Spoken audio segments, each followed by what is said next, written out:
திருவண்ணாமலை மாவட்டம் சென்னாவரம் கிராமத்தில் உள்ள மன்சூர் என்பவரின் வீட்டின் சமையல் அறையில் பதுங்கியிருந்த 8 அடி நீளமுள்ள சாரை பாம்பை 1 மணி நேர போராட்டத்திற்கு பிறகு தீயணைப்புத் துறையினர் பிடித்தனர்.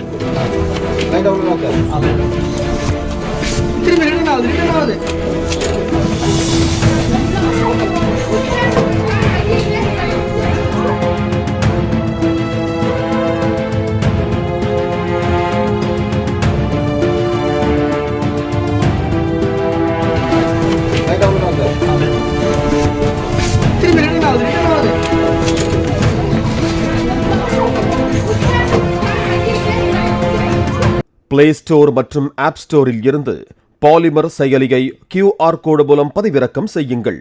செய்திகளை உடனுக்குடன் பெறுங்கள்.